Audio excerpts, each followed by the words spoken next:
Hello students, मैं कोमल गुप्ता आपकी chemistry teacher और आज हम पढ़ने वाले हैं इनऑर्गेनिक केमिस्ट्री का कोऑर्डिनेशन कंपाउंड। तो भाई कोऑर्डिनेशन कंपाउंड में लास्ट जो हमने बात की थी वो बैलेंस बॉन्ड थ्योरी की थी। और बैलेंस बॉन्ड थ्योरी में हमने क्या देखा कि भाई यहाँ पे हमने हाइब्रिडाइजेशन निकालना, नॉमेनक्लेचर, साथ में ही उनके कोवेलेंट कैरेक्टर्स के बारे में बात की थी, उनके मैग्नेटिक नेचर के बारे में बात की थी, डाइपोल मोमेंट की बात की थी और बहुत सारी प्रॉपर्टीज हमने बैलेंस बॉन्ड थ्योरी में सीखी थी। लेकिन फिर भी भाई बैलेंस बॉन्ड थ्योरी की कुछ लिमिटेशंस की वजह से वो थ्योरी हो गई थी फेल। अब अगर पुरानी थ्योरी फेल हुई है इसका मतलब नई थ्योरी आई होगी वहां पे। तो जो पुरानी थ्योरी को फेल होके नई थ्योरी हमारे पास आई है that is crystal field theory, CFT। CFT ने यहाँ पे बहुत सारी एज्यूम्शंस बताई हैं। जो फर्स्ट एज्यूम्शन उसने बताई है वो क्या बताई है, सुनो। It assume ligand and central metal atom interaction to be purely ionic. कैसा होना चाहिए लिगैंड और सेंट्रल मेटल एटम का इंटरेक्शन? टोटली आयोनिक होना चाहिए। It does not explain the covalent nature. और ये भाई एटम्स के बीच में, लिगैंड्स के बीच में कोवेलेंट नेचर को एक्सप्लेन नहीं करता है। It assume ligand and central metal atom to be a point charge. इसने क्या बोला कि भाई जो लिगैंड है हमारा और जो हमारा सेंट्रल मेटल एटम है वो कैसे बिहेव करते हैं? एज अ पॉइंट चार्ज, मतलब उनके बीच में डाइपोल डाइपोल इंटरेक्शंस आपको मिलते हैं। Crystal field explain the splitting of only D orbitals. जो हमारी CFT है, क्रिस्टल फील्ड थ्योरी है, वो सिर्फ और सिर्फ डी ऑर्बिटल की स्प्लिटिंग के बारे में बात करती है, ना ही F ना ही P। CFT always give the exact value of magnetic moment. ये जो इसकी क्या है भाई एज्यूम्शन है, ये ही BVT की लिमिटेशन थी। क्या थी भाई? वो मैग्नेटिक मोमेंट का एग्जैक्ट वैल्यू कैलकुलेट नहीं कर सकते थे। पर CFT के थ्रू हम क्या कर सकते हैं, यहाँ हमारा जो मैग्नेटिक मोमेंट है हम उसकी एग्जैक्ट वैल्यू क्या कर सकते हैं, कैलकुलेट कर सकते हैं।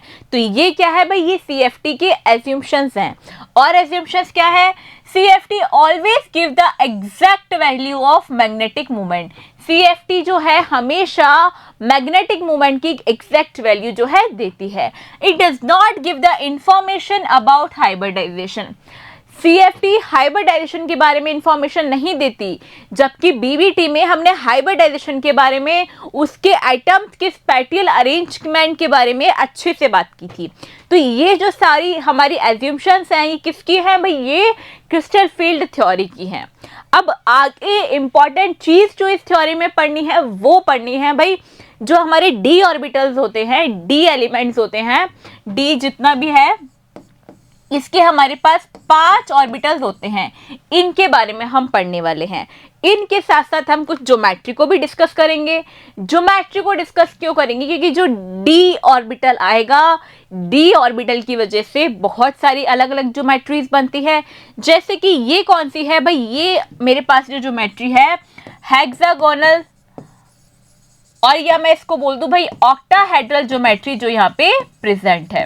तो ये ऑक्टाहेड्रल ज्योमेट्री के अंदर आप देखिए ये जो एंगल्स है, यहाँ जो एटम लाई कर रहे हैं, ये व्हाइट वाले जो 4 एटम्स लाई कर रहे हैं ये एक प्लेन में लाई करते हैं, जबकि ये दोनों जो एलिमेंट्स हैं, एटम्स हैं, वो 3D में है। तो इसने क्या बोला भाई ऐसा क्यों होता है? जो हमारे ये एलिमेंट्स हैं इनकी जो बॉन्ड लेंथ जब कैलकुलेट करी तो क्या हुआ भाई? ये वाली जो बॉन्ड लेंथ है ये कम आई comparative to this bond length. मतलब ये जो प्लेन वाली बॉन्ड लेंथ है इसको हमने बोला इक्वेटोरियल, और जो एक्सियल पे है, जो ऊपर की तरफ है, उसको हमने बोला एक्सियल। तो हमने क्या देखा भाई? बॉन्ड लेंथ जो एक्सियल वाली है वो ग्रेटर आई। किससे ग्रेटर आई भाई? इक्वेटोरियल से। But the point is that ऐसा क्यों हुआ? इक्वेटोरियल बॉन्ड लेंथ कम क्यों आती है एक्सियल से?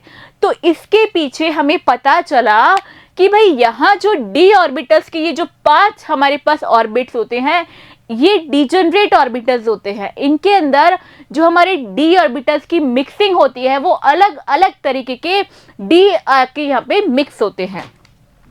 फॉर परफेक्ट ऑक्टाहेड्रल एक्सियल और या इक्वेटोरियल, दोनों की बॉन्ड लेंथ क्या होती है भाई, इक्वल होती है। लेकिन in the case of trigonal bipyramidal, या यहाँ पे ऐसे कोई एलिमेंट्स आ जाए जो यहाँ पे अलग हो और यहाँ पे अलग हो, मतलब वो ज्योमेट्री परफेक्ट ऑक्टाहेड्रल नहीं होगी, तो उस केस में भाई जो एक्सियल वाली बॉन्ड लेंथ है वो इक्वेटोरियल वाली बॉन्ड लेंथ से क्या होती है, ज़्यादा होती है। ये बात हमें पता चली, इसके पीछे रीजंस क्या थे वो सुनो। ये हमारे पास है, देखो डी ऑर्बिटल है, ठीक है, इसमें 5 जो हमारे पास ऑर्बिट्स होते हैं इनकी स्प्लिटिंग होती है कुछ ऐसे, कुछ होते हैं हायर एनर्जी के, कुछ होते हैं लोअर एनर्जी के। अब हायर कौन से होते हैं, लोअर कौन से होते हैं, वो हम देखते हैं। ये हमारे पास जो डायग्राम आप देख पा रहे हो ये है d x square y square का और ये डी जेड स्क्वायर का। तो ये जो हमारे पास ज्योमेट्री है भाई d x square y square की और ये है डी जेड स्क्वायर, तो इनकी जो ये ज्योमेट्री है इनसे क्या होता है, ये अलग अलग प्लेन में लाई करते हैं। जबकि हमारे पास जो ये 3 ज्योमेट्रीज है किस किस की, डी एक्स वाई, ये किसकी है भाई डी एक्स जेड, ये है डी एक्स वाई और ये हमारे पास है डी वाई जेड। तो इनकी ये ज्योमेट्रीज है, हमने क्या देखा भाई ये तीनों तो एक ही एनर्जी में लाई करते हैं, इन तीनों के पास जो एनर्जी आई है वो सेम आई है। जबकि हमारे कौन से ऑर्बिटल्स हैं भाई, ये दोनों ऑर्बिटल्स हैं, इनकी एनर्जी आपस में सेम आती है, लेकिन इन दोनों ऑर्बिटल के कंपैरेटिव क्या आती है भाई, ज़्यादा आती है। तो इसकी वजह से डी ऑर्बिटल्स में हो जाती है स्प्लिटिंग। अब ये हमारे पास 5 थे, पांचों कौन कौन से थे, देखो ये मेरे पास था d x y, d y z, d z x, ठीक है, और ये मान लो आप थे डी जेड स्क्वायर और एक है d x square y square. अब इन तीनों, इन पांचों की क्या हो जाती है, स्प्लिटिंग हो जाती है।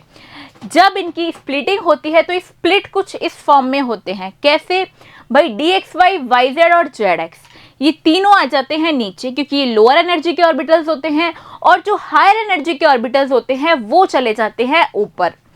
अब ये जो इनकी स्प्लिटिंग हुई है, ये जो ऊपर जाते हैं जिस एनर्जी से जाते हैं उसको हमने स्प्लिट कर लिया और इसी को हमने क्या बोला, क्रिस्टल फील्ड स्प्लिटिंग एनर्जी। इस स्प्लिटिंग एनर्जी की वजह से यहाँ पे क्या है, इनकी जो स्टेबलाइजिंग एनर्जी है वो अलग अलग आती है। वो कैसे आएगी, कितनी आएगी, वो हमें कैलकुलेट करना सीखनी है, क्योंकि यही बात CFT ने दी थी। क्या दी थी, क्रिस्टल फील्ड स्टेबलाइजिंग एनर्जी हम कैलकुलेट करते हैं स्प्लिटिंग एनर्जी से, ठीक है।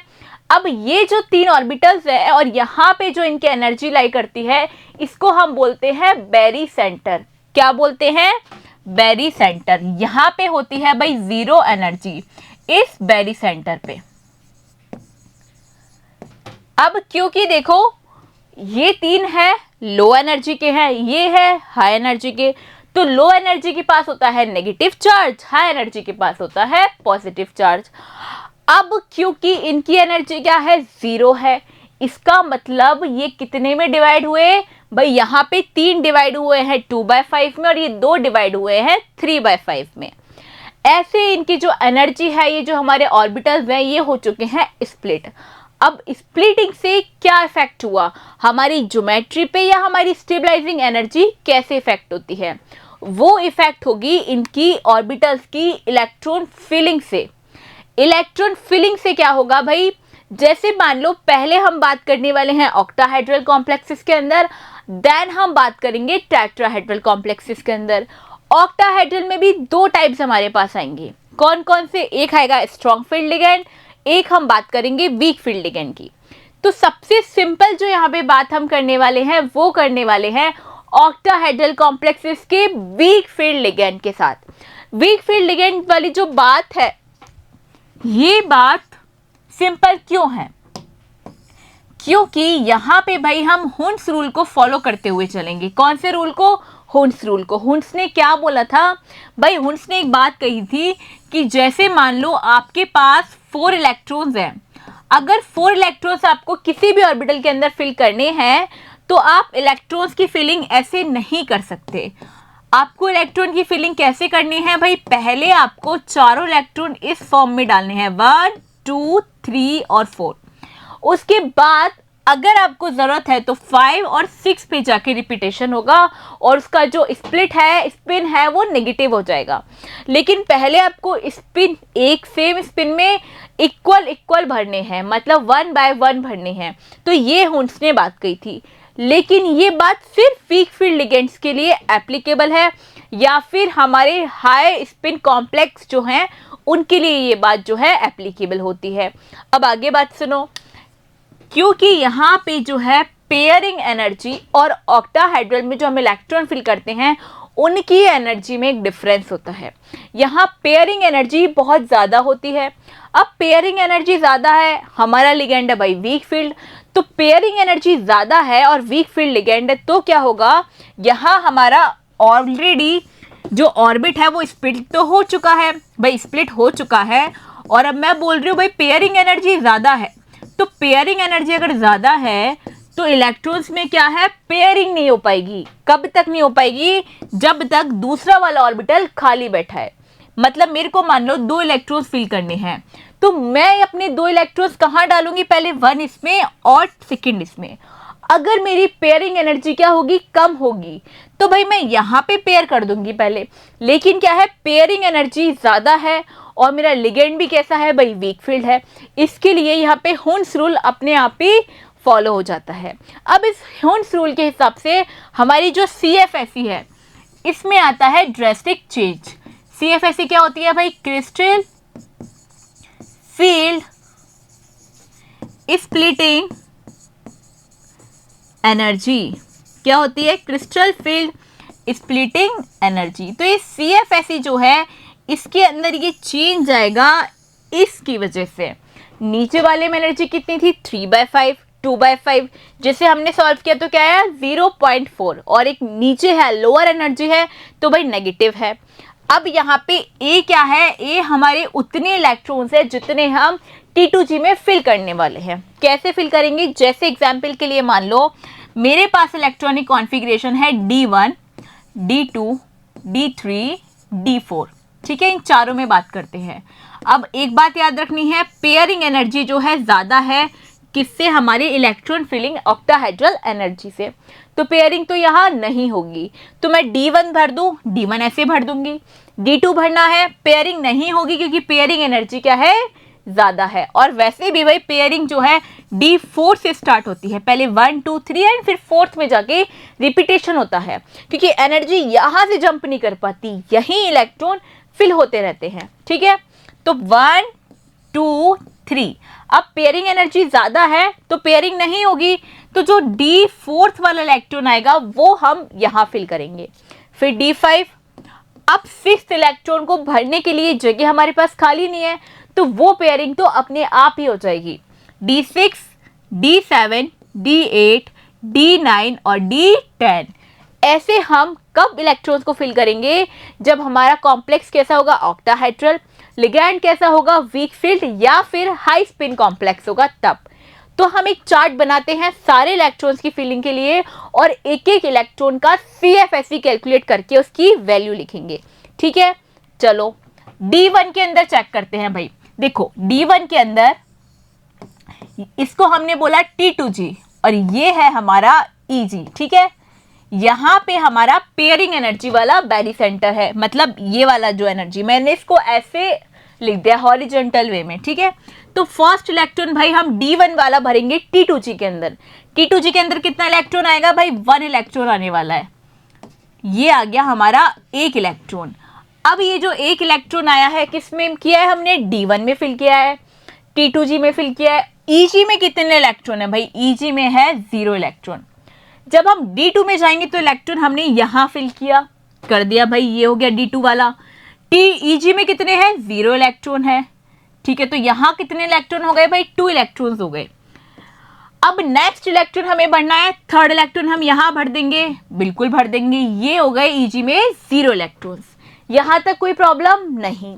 अब 4th इलेक्ट्रॉन कहाँ जाएगा भाई, EG में जाएगा, क्योंकि यहाँ पे पेयरिंग एनर्जी बहुत ज़्यादा है ना। तो इसमें तो अभी तक 3 इलेक्ट्रॉन है, इस पे आ गया एक और इलेक्ट्रॉन। D5 में जब हम जाएंगे तो ये एक और इलेक्ट्रॉन यहाँ पे आ गया, भर दो 3 and 2।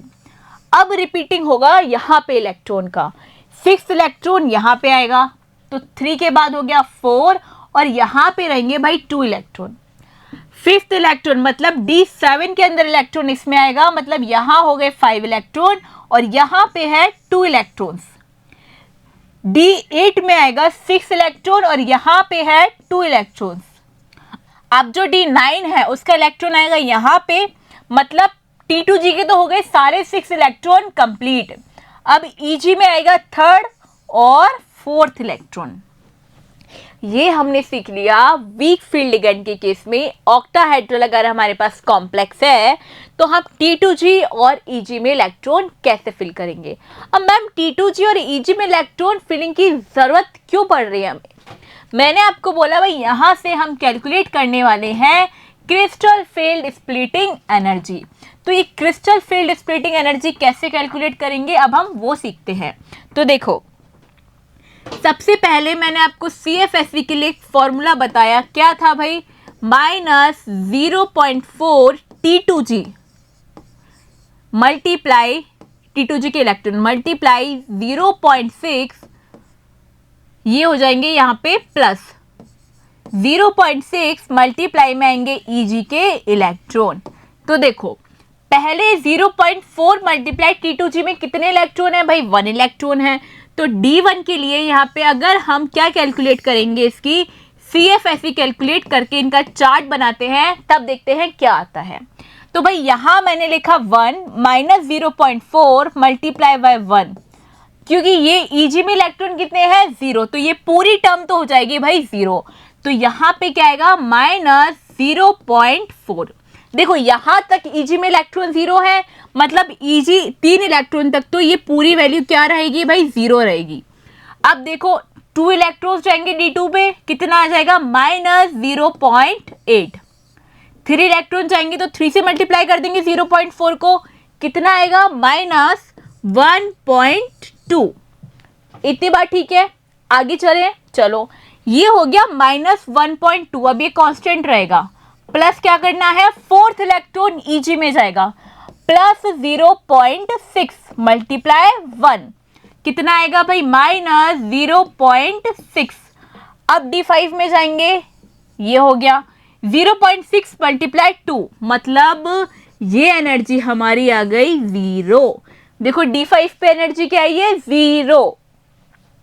D6 में देखो ये है -0.4 multiply by 6 electron multiply by 4 electron, plus में क्या है 0.6 मल्टीप्लाई 2 1.2 इलेक्ट्रॉन। तो ये कितना हो गया भाई -1.6 प्लस 1.2। तो क्या ये वैल्यू कितनी आएगी भाई 0.4 -0.4 ये वैल्यू आई है। नेक्स्ट देखो 5 इलेक्ट्रॉन जब हम इसमें भरेंगे तो 4 5 20, 0.2, ये कितने माइनस होंगे भाई 1.2, वैल्यू क्या आएगी -0.8। अब आप देखना वापस से सेम वैल्यूज रिपीट होना शुरू हो जाएगी, ये आएगा -1.2, ये कितनी आएगी भाई 0.6 और ये आ जाएगा 0। अब आप चाहे तो कैलकुलेट कर लो, इसका मतलब पहले क्या होता है CFSE डिक्रीज होती है और वापस से D5 के बाद रिपीटेशन शुरू हो जाता है सेम ही मोड पे। तो ये हमने क्या निकाला, ये हमने इलेक्ट्रॉन फिलिंग निकाली, क्रिस्टल फील्ड स्टेबलाइजिंग एनर्जी निकालना सीखा। कब, जब हमारा इलेक्ट्रॉन कैसा है ऑक्टाहेड्रल है कॉम्प्लेक्स और साथ में वीक फील्ड लिगेंड की हम बात करते हैं। क्या हमें सारी चीजें लिखना आ गई? बिल्कुल, हमने सारी चीजें अच्छे से सीख ली है। अगली बात हम करते हैं in case of octahedral strong field ligand. Ligand कैसा है, स्ट्रॉन्ग फील्ड है, तो कॉम्प्लेक्स कैसा हो गया, लो स्पिन कॉम्प्लेक्स। ठीक है, अब लो स्पिन कॉम्प्लेक्स के अंदर पेयरिंग एनर्जी हो जाएगी कम। पेयरिंग एनर्जी क्या हो गई, कम। इसका मतलब भाई जो D4 पे इलेक्ट्रॉन हम फिल करने वाले हैं ना इस बार, उसके अंदर हम यहाँ पे कर देंगे पेयरिंग। आई बात समझ में? और ऐसे निकालेंगे इनका CFSE। Is that clear? तो देखो यहाँ पे हम इस रूल को लगाएंगे, वापस से सेम चार्ट बनाते हैं जैसे हमने वीक फील्ड लिगेंड के केस में बनाया था। तो सुनो, ये है D1, D2, D3, D4। तो यहाँ पे पहले हम बना लेते हैं भाई ये सिंपल सा एक डायग्राम, जिससे हमें याद रहेगा T2G में कितने इलेक्ट्रॉन जा रहे हैं और EG में कितने इलेक्ट्रॉन जा रहे हैं। ठीक है, तो शुरू हो जाते हैं। चलो, D1 में फर्स्ट इलेक्ट्रॉन यहाँ पे आएगा, EG में रहेंगे 0 इलेक्ट्रॉन। 2 यहाँ पे आएगा, EG में रहेंगे 0 इलेक्ट्रॉन। 3 यहाँ पे आएगा, EG में रहेंगे 0 इलेक्ट्रॉन। अब आगे देखो, क्योंकि इसमें पेयरिंग एनर्जी क्या है भाई, कम है, तो पहले इलेक्ट्रॉन्स में पेयरिंग होना शुरू हो जाएगी। जो T2G के इलेक्ट्रॉन हैं उनमें ही आपस में क्या हो जाएगी, पेयरिंग हो जाएगी। और EG में अभी तक 0 इलेक्ट्रॉन्स की फिलिंग रहेगी। जब T2G के सारे इलेक्ट्रॉन्स फिल हो जाएंगे तब हम 7th इलेक्ट्रॉन डालेंगे EG के अंदर। अब यहाँ पे देखो 6 इलेक्ट्रॉन कंप्लीट हो गए। अब 1, 2, 3 और मैक्सिमम कितने आएंगे भाई, 4 इलेक्ट्रॉन इसमें हमने भर दिए हैं। तो ये चार्ट कंप्लीट हो गया स्ट्रॉन्ग फील्ड लिगेंड के केस में। और हमारा लिगेंड कैसा है, ऑक्टाहेड्रल कॉम्प्लेक्स है, लो स्पिन कॉम्प्लेक्स है। अब इतना काम करने के बाद हमें क्या करना है, इसकी CFSE कैलकुलेट करनी है, crystal field splitting energy calculate करते हैं। तो CFSE, चलो फिर करते हैं। इसके लिए सेम ही फॉर्मूला लगाना है। क्या लगाना है भाई, -0.4 multiply electron of T2G plus 0.6 multiply electron of EG। ठीक है, तो T2G में भरते जाओ कंटिन्यूसली। ये तो क्या रहेगी टर्म, 0 रहेगी। कब तक 0 रहेगी, D6 तक, क्योंकि D6 तक EG में जो इलेक्ट्रॉन्स है वो कितने हैं भाई, 0 है। सिर्फ इसको कैलकुलेट करते हैं। ठीक है, चलो पहले आएगा 0.4 मल्टीप्लाई बाय 1 मतलब -0.4 multiply by 2 -0.8 multiply by 3 -1.2 multiply by 4 -1.6 multiply by 5 -2.0 multiply by 6 -2.4। अब रुक जाओ, क्योंकि -2.4 के बाद जो इलेक्ट्रॉन आएगा वो आएगा 0.6 मल्टीप्लाई बाय 1 में। आई बात समझ में? तो अब क्या करेंगे, इसमें से 0.6 सब्ट्रैक्ट करना शुरू कर देंगे। शुरू करें, ठीक है भाई। तो 2.4 में से जब हम क्या हटाएंगे, 6 हटाएंगे, तो कितना आ जाएगा भाई, यहाँ पे 1.8। ये कितना आ जाएगा, माइनस में वापस 6 सब्ट्रैक्ट करेंगे, -1.2। ये कितना आ जाएगा, -0.6 और ये हो जाएगी 0। तो यहाँ देखो भाई D5 जो स्ट्रॉन्ग फील्ड लिगेंड के लिए आया है, D6 जो स्ट्रॉन्ग फील्ड लिगेंड के लिए आया है, यहाँ पे हमारी एनर्जी 0 नहीं हुई, सिर्फ एक ही बार एनर्जी 0 हुई है। कौन से केस में हुई है, D10 में। लेकिन जब हम वीक फील्ड लिगेंड की बात कर रहे थे भाई, एनर्जी यहाँ पे भी 0 हुई थी और यहाँ पे भी 0 हुई, क्योंकि दोनों में इक्वल जब इलेक्ट्रॉन्स फिल हो जाएंगे तो एनर्जी क्या हो जाएगी, 0। क्योंकि बैरी सेंटर का जो एनर्जी है वो कितने पे लाई करता है, 0 पे लाई करता है। ये सारी बात जो हमने की है वो किसके लिए की है, octahedral strong field ligand, octahedral weak field ligand, दोनों के केस में T2G और EG के अंदर इलेक्ट्रॉन फिलिंग सीख ली और यहाँ पे हमने एनर्जी कैलकुलेशन भी सीख लिया। CFSE से क्वेश्चन एग्जाम में पूछा जाता है। देखो अगर आपको क्वेश्चन दे दिया हो, किस फॉर्मेट में क्वेश्चन आ सकता है, सुनो। मान लो वो दे दे calculate the CFSE of given compound. Compound क्या हो सकता है, जैसे मान लो NiNH3 का होल 6 + 2, कोई भी कंपाउंड दे दिया, ठीक है। सबसे पहला काम लिगेंड चेक करना है भाई, स्ट्रॉन्ग फील्ड है या वीक फील्ड है। हम जानते हैं अमोनिया एक स्ट्रॉन्ग फील्ड लिगेंड है, इसका मतलब केस कैसा है, लो spin complex strong field ligand का, ठीक है। अब सेकंड काम क्या करना है भाई, इसका इलेक्ट्रॉनिक कॉन्फ़िगरेशन लिखना है। लिखो, निकल आता है 28 पे, तो ये हुआ आर्गन 3d8 4s2। अब 3d8 4s2 के बाद इसका ऑक्सीडेशन स्टेट चेक करेंगे और चेक करेंगे यहाँ कितने इलेक्ट्रॉन्स हमें फिल करने हैं। भाई ये एक कैसा है, न्यूट्रल लिगेंड है, तो इसके ऊपर चार्ज है सिर्फ +2, मतलब ये दोनों इलेक्ट्रॉन तो यहाँ से गायब चले गए, +2 है। अब हमें 3d8 का केस लेना है और लो स्पिन कॉम्प्लेक्स है, तो अब हमें फिल करने हैं 3d8 इलेक्ट्रॉन्स और इसके निकालनी है क्रिस्टल फील्ड स्टेबलाइजिंग एनर्जी। करें कैलकुलेट, चलो करते हैं। ये हुआ हमारे पास T2G और ये हुआ हमारे पास Eg। तो in the case of T2G और Eg, क्योंकि लो स्पिन कॉम्प्लेक्स है मतलब पेयरिंग एनर्जी क्या है यहाँ पे कम है, तो यहाँ पे 1 2 3 इसके बाद शुरू हो जाएगी यहाँ पे पेयरिंग 4 5 6 7 8।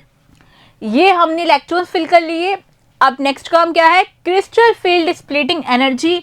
ये तो हमें भाई अच्छे से आती है, कैसे करना है, -0.4 multiply electron of T2G plus 0.6 multiply electron of Eg। तो ये कितना हो जाएगा भाई, -0.4 मल्टीप्लाई 6 प्लस 0.6 मल्टीप्लाई बाय 2, क्या आएगा 2.4 प्लस 1.2, तो ये आंसर आ जाएगा -1.2। ये आ गई हमारे पास CFSE। किस केस में भाई, D8 लो स्पिन कॉम्प्लेक्स में। तो ऐसे क्वेश्चन आता है और क्वेश्चन नंबरिंग अच्छी होती है, 4 मार्क्स का क्वेश्चन आता है, क्योंकि देखो कितनी सारी चीजें पूछ ली। इसके लिए आपको इलेक्ट्रॉनिक कॉन्फ़िगरेशन पता होना चाहिए, इसके लिए आपको लिगैंड का नेचर पता होना चाहिए और ऑक्सीडेशन स्टेट निकालना पता होना चाहिए। बाद में इलेक्ट्रॉन फिलिंग करनी हमें आनी चाहिए। इलेक्ट्रॉन फिलिंग कैसे करनी है, हुन्स रूल अप्लाई करना है या नहीं करना, ये सारी चीज़ हमें यहाँ पे आनी चाहिए। ये कौन सा केस देख लिया हमने, ऑक्टाहेड्रल केस देख लिया स्ट्रॉन्ग फील्ड लिगेंड का। वीक फील्ड में भी सेम ही क्वेश्चन पूछा जाएगा। अगर वीक फील्ड में क्या आ जाएगा, मानो आप सॉल्व करना, मैं क्वेश्चन दे देती हूँ, NiH2O का होल 6+2। अब ये क्या हो गया, एक वीक फील्ड लिगेंड हो गया। इसके केस में आप कैलकुलेट करना, ठीक है। अब यहाँ पे नेक्स्ट हम काम करते हैं, जो हमने ऑक्टाहेड्रल कॉम्प्लेक्सेस के लिए किया है, सेम चीज हम टेट्राहेड्रल के केस में करते हैं। टेट्राहेड्रल में भी 2 केस बनेंगे। पहला केस हमारा बनेगा भाई वीक फील्ड लिगेंड का हाई स्पिन कॉम्प्लेक्स। सेम चीज है बिल्कुल, कोई डरने वाली बात नहीं है। टेट्राहेड्रल मतलब लिगेंड्स का नंबर यहाँ पे कितना होगा, कोऑर्डिनेशन नंबर हमारा होना चाहिए भाई 4। वीक फील्ड लिगेंड है, पहले क्या पढ़ा था, वीक फील्ड लिगेंड है तो पेयरिंग एनर्जी होगी ज़्यादा, इलेक्ट्रॉन्स को पेयरिंग एनर्जी ज़्यादा होगी तो इलेक्ट्रॉन में पेयरिंग नहीं होगी, हुन्स रूल अप्लाई होगा। अब यहाँ पे बात है कि CFSE कैसे कैलकुलेट करते हैं। देखो टेट्राहेड्रल के केस में काम हो जाता है थोड़ा उल्टा, स्प्लिटिंग होती है कुछ ऐसे, जैसे वहां पे हो रही थी भाई पहले नीचे T2G और फिर Eg, but in the case of tetrahedral यहाँ क्या होता है, स्प्लिटिंग पहले नीचे होती है, ये हो गया Eg। इनके नाम तो सेम ही रहेंगे, नाम में कोई चेंज नहीं आएगा, नाम तो इनके सेम ही रहेंगे Eg और T2G। अब आगे देखो क्या करेंगे भाई, क्योंकि इसके पास कितना पार्ट है, 2 पार्ट है, तो ये हो जाएगा -3/5, क्योंकि हमें एनर्जी क्या रखनी है 0, ये हो जाएगा प्लस में 2/5। रटने जैसा कुछ भी नहीं है। नेगेटिव एनर्जी क्यों हुई, नेगेटिव इसलिए हुई क्योंकि ये लो में है, हाई प्लस क्यों हुआ, क्योंकि ये हाई एनर्जी है।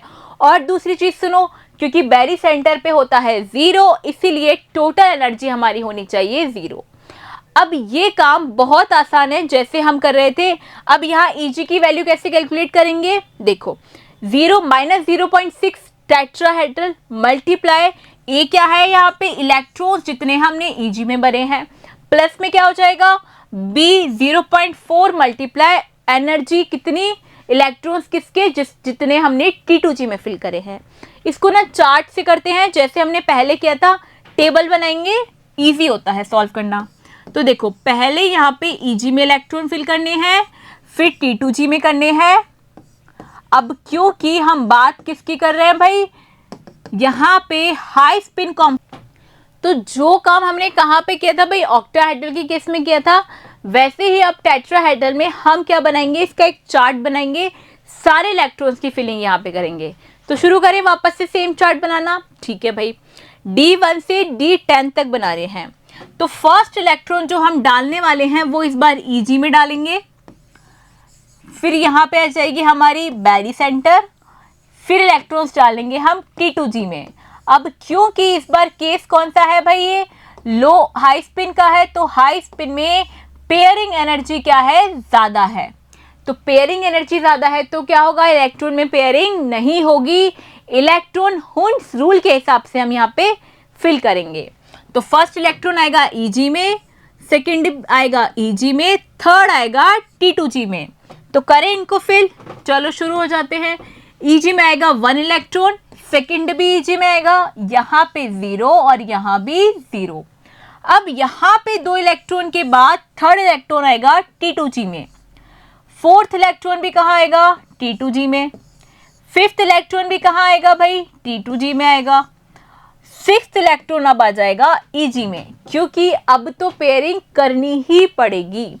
तो सिक्स्थ इलेक्ट्रॉन कहाँ पे आ गया भाई, Eg में आ गया। तो Eg में हो गए 3 इलेक्ट्रॉन, और यहाँ पे कितने इलेक्ट्रॉन्स हो गए भाई, 3 इलेक्ट्रॉन। ये भरेंगे 1 2 3, ये हो जाएगा 1 2 3, ये 3 इलेक्ट्रॉन। अब यहाँ पे आएगा फोर्थ इलेक्ट्रॉन और यहाँ पे आएंगे 3 इलेक्ट्रॉन। अब ये कॉन्स्टेंटली रहेंगे 4, क्योंकि ये हो चुकी है जगह खत्म। आगे का 4 इलेक्ट्रॉन यहाँ पे आएगा, फिर 5 और 6। तो ऐसे करके हम क्या निकालेंगे, इसका crystal field splitting energy in the case of weak field ligand in tetrahedral complexes. तो इसका कैलकुलेट करते हैं हम इस बार CFSE। तो CFSE को यहाँ पे एक चार्ट बना के हम लिख लेंगे। कैलकुलेशन के लिए इसका फॉर्मूला हमने पढ़ा, क्या होता है, -0.6 मल्टीप्लाई इलेक्ट्रॉन इन Eg, फिर +0.4 मल्टीप्लाई इलेक्ट्रॉन इन T2G। तो भाई 2 इलेक्ट्रॉन तो सिर्फ यहीं पे आए हैं, -0.6 मल्टीप्लाई 1 -1.2, क्योंकि 2 से मल्टीप्लाई कर देंगे। ठीक है, ये हो गया -1.2। अब प्लस क्या करना है, 0.4 मल्टीप्लाई 1, तो कितना आ जाएगा भाई, -0.8, फिर ये आ जाएगा -0.4 और ये आ जाएगा 0। अब ये कैलकुलेशन आप कर लेना। ऐसे ही हम इन सबकी भी crystal field splitting energy calculate कर लेंगे। ये अच्छे से निकालना आ गई है, अब एक एक की तो नहीं निकालने वाले। जैसे हमने यहाँ पे वीक फील्ड के अंदर हाई स्पिन कॉम्प्लेक्स पढ़ा है, फर्दर हम क्या करने वाले हैं, टेट्राहेड्रल के केस में स्ट्रॉन्ग फील्ड लिगैंड के अंदर इनकी क्या निकालेंगे, CFSE निकालेंगे।